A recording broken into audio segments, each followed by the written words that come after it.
Shalom, everybody. Hope you're having an amazing Rosh Chodesh ER. Insights, Bezat Hashem, on this amazing period called the Sefirat HaOmer, which is a preparation for receiving the Torah on Shavuot. Just an amazing insight that is called from Rav Noson's teachings and Rav Noson's letters to his son. They say in Breslov, to find the essence of Breslov teachings, you'll find them in Rav Noson's letters, because that's really the most practical, real reality of Breslov is what was actually happening to the people.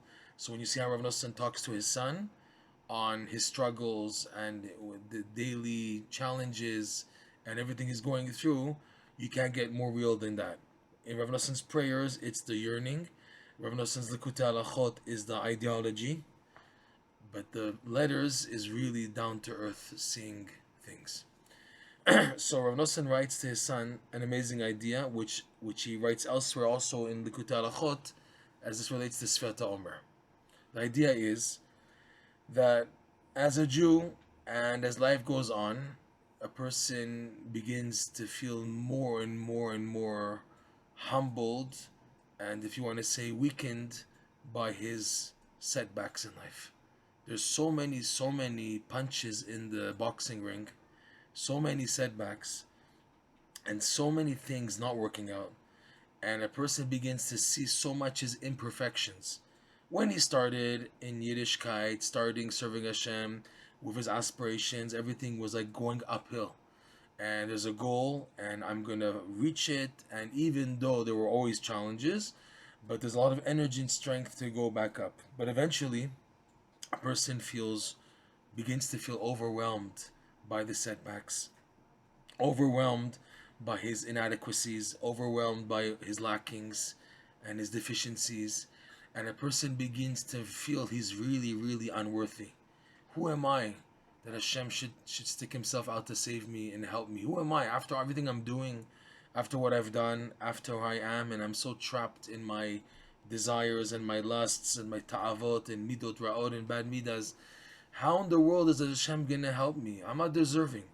Person begins to be slackening in his davening and his service of Hashem because he feels, anyways, who says Hashem's going to help me? Look what I've done. I've done so much bad. How in the world Hashem is going to save me?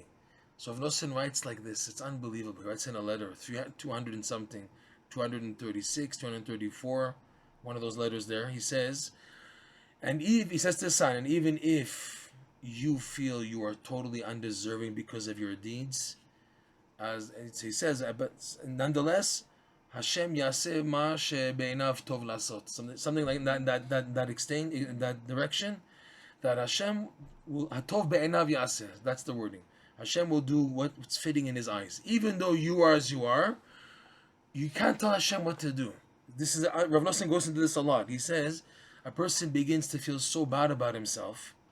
He begins to decide as if for Hashem, I'm unworthy. I've decided I'm unworthy, and therefore it's not fitting for Hashem to help me.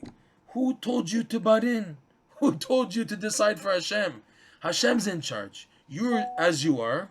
Still, nonetheless, Hashem will do as He sees fit, even if you're undeserving. Okay? I had a case of a friend, a guy, reached out and he's on shidduchim, and he feels so low about himself because of his deficiencies, if it's become a brit, defilement of the covenant, and he's out on shidduchim with good girls, like good Beit Yaakov girls. And he says he feels so low and not deserving. Why should I take a good girl if I'm so blemished, right? So the same thing is here. Hashem is sending you these good shidduchim, okay, and you feel you're undeserving. That's not your business. If Hashem is sending you something good, you feel undeserving, it's not for you to decide for Hashem. If now it's coming your way something good, take it in. Don't say, I don't deserve this. That, Rav Noson writes in one place, goes under the category of anava psula, false humility. False humility. Oh, I don't do this, I don't deserve that. But Hashem is sending it to you. Take it. Take it with two hands. Why do you decide for Hashem? Okay? This is the exact same idea as Sefirat HaOmer. We're counting down the days. It's an amazing term. Count in English, we call it a countdown. What's the idea? Rav Nosson writes, during Sefirat HaOmer, already the period is like a bit down, because we're mourning over the death of the 24,000 students of Rabbi Akiva, which was a major, major, major loss, because there was a lot of Torah study, and because of a blemish of Avat Yisrael, so much was lost. Okay, so it's a big, big dent in our life, in our Judaism, in the world, this period of Sefirat HaOmer until Shavuot. Okay, so we're counting down the days. Down, it's a down mourning, like we're not allowed to have weddings, no haircuts, whatever, no music in the sense, right? So it's down on a general sense. And Rav Nosson writes also personally, during Sefirat HaOmer, people go through crazy ups and downs. You sometimes feel that all year round is ups and downs. It's true. All year there's different periods, but whenever there's an ups and downs, there's always like a high.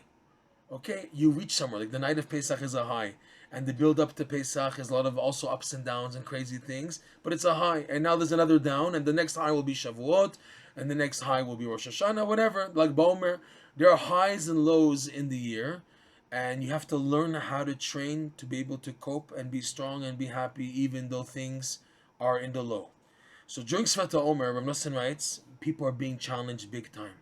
You can see how Rav Nosson expresses this in a beautiful prayer he wrote for the Sefirah period. It's prayer 36, part 2 of the 50th gate, Rav Nosson's prayers, Likutey Tfilot. And Rav Nosson says, he says about himself, about the reader, one saying, you saying the prayer, I go up to heaven, to the heavens, and I go down to the depths, and it's as if they're putting me in a sling, a hollow sling. They're putting my soul in a hollow sling, which means like it's like super high and super down, and it's never ending. Okay, so Rav Nosson expresses that this is how it is, especially during the Sefirat HaOmer. You feel, who am I? What is this? I'm not deserving. So Rav Nosson says, and yet your days, which are so upside down, you're counting them. Sefirat HaOmer is you're counting the days even though they are as they are. Look how I daven. My davening is down. I'm out of it. I don't wake up on time. I don't even concentrate anymore. I don't say brachot properly anymore. And you just have a list of things that are just negative. And you begin to wonder, this is a day?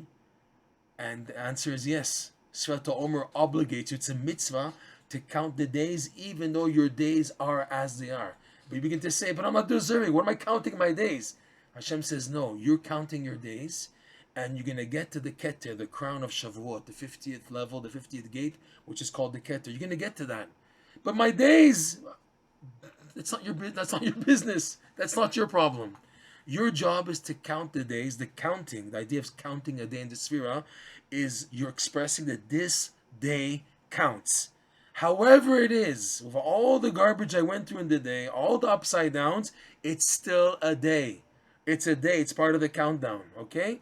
It's going to lead up to the Keter, to the Sefirat. What? My day? Everything I went through, all the crazy things I did and everything, and as I am, I'm so upside down, and I can't even consider my day as a day. It's such a waste of time. The answer is yes. Hashem wants your day, wants you to value your day. You say a bracha on it. I count down this day, even though it's a count down. I'm feeling down, but it's really a count up, because you are going up to the Keter. So Rav Nachman teaches, lesson 24, that this is the secret of reaching the Keter. The Keter connotes a level which is beyond your grasp, and yet it's something that every Jew yearns to connect to. The Keter is the gateway to light, to have light in your life, the infinite light shining, joy, light, compassion, everything good, okay?